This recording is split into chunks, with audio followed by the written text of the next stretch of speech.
Welcome to earth moving family. நம்ம இந்த வீடியோவில் பார்க்க போகிறது என்னென்னு பார்த்தீங்கன்னா, ஜேசிபி பேக்ஹோல் லோடருக்கு வர்ற எம்ஆர்வி அசம்பிளி ஓல்டு மாடல்லேருந்து லேட்டஸ்ட்டாக இப்போ வந்த மாடல் வரைக்கும் என்னென்ன மாடலுக்கு யூஸ் ஆகுதுன்றதை இந்த வீடியோவில் பார்க்கலாம். இப்போ ஃபஸ்ட்டு வந்து பார்த்திங்கன்னா எம்ஆர்வி அசம்பிளி வந்து இது வந்து ஹைட்ராலிக் பம்புக்கு யூஸ் பண்ணுவாங்க. இது மட்டும்தான் ஓவரால் எனக்கு தெரியும். அதுக்கு மேலே ப்ரெஷருக்கு யூஸ் ஆகும்னு சொல்லியிருக்காங்க, கேள்விப்பட்டிருக்கேன். இதில் வந்து பார்த்திங்கன்னா எம்ஆர்வி அசம்பிளியில் இந்த பப்பட்டு டம்ப்பு இதுவும் நமக்கு செட்டாகவே தனித்தனியாக கிடைக்கும். இதில் வர்ற இந்த பார்ட்டு மட்டும். அதுவும் இல்லாமல் எம்ஆர்வி அசம்பிளியாகவும் ஃபுல்லாகவும் கிடைக்கும். அது வாங்கி மாற்றுறது அவங்கவுங்க ப்ராப்ளத்தை பொறுத்து தான் அமையும். இந்த எம்ஆர்வி வந்து பார்த்திங்கன்னா 3D மாடலுக்கு யூஸ் பண்ணலாம். அதே வந்து 3DX மாடலுக்கும் யூஸ் பண்ணலாம். ஓவர் ஸ்பீடு பம்புக்கும் யூஸ் பண்ணலாம். லேட்டஸ்ட்லேருந்து இப்போ மாடல் என்னென்னு பார்த்தீங்கன்னா 2005லேருந்து 2002-03 இதுக்கு மேலே இருந்து யூஸ் பண்ணதுக்கு ஆரம்பிச்சிக்கலாம். அதுவும் இல்லாமல் இந்த மாடல் பம்புக்கும் இது லேட்டஸ்ட்டுன்னு சொல்லி கொடுத்துருக்காங்க. இதுவும் தனியாக தான் கொடுத்துருக்கோம்.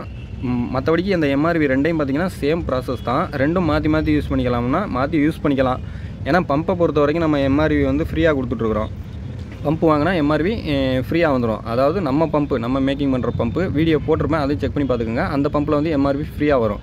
ஸோ அதில் வந்து எம்ஆர்வி ரெண்டுமே சேமாக தான் இருக்கும். சேம் கேட்டகரி தான். ஓல்டு டைப்புக்கும் சரி ஓவர் ஸ்பீடுக்கும் சரி ரெண்டுமே சேமாக தான் கொடுத்துருக்கோம். அதை வச்சு சொல்கிறேன்.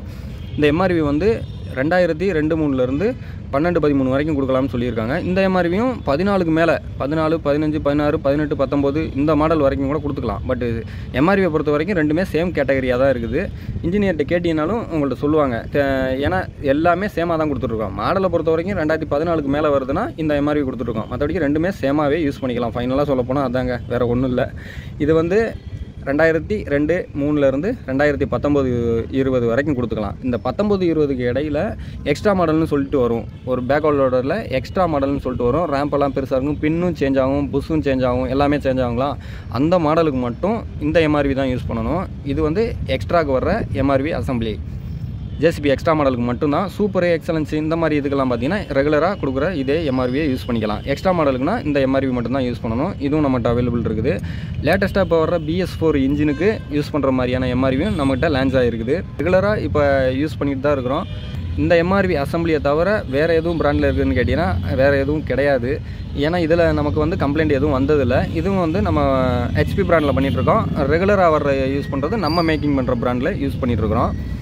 ஏன்னா எல்லாமே சர்வீஸ் இன்ஜினியர்கிட்ட கொடுத்து செக் பண்ணி சேல்ஸில் விட்டாச்சு. அதுக்கப்புறமும் எதுவும் கம்ப்ளைண்ட் எதுவும் வரல. ஏன்னா இதுவும் இல்லாமல் எம்ஆர்வி ஓரிங் கிட்டும் வந்து நம்ம மேக்கிங் பண்ண எம்ஆர்வி ஓரிங் கிட்டு வந்து தனியாக அந்த ஸ்ப்ரிங்கோடு சேர்த்து எல்லாமே கிட்டாகவே தனியாக கிடைக்கும். எம்ஆர்வி அசம்பிளியும் கிடைக்கும். இது யூஸ் பண்ணுற பம்பும் கிடைக்கும். சரிங்களா?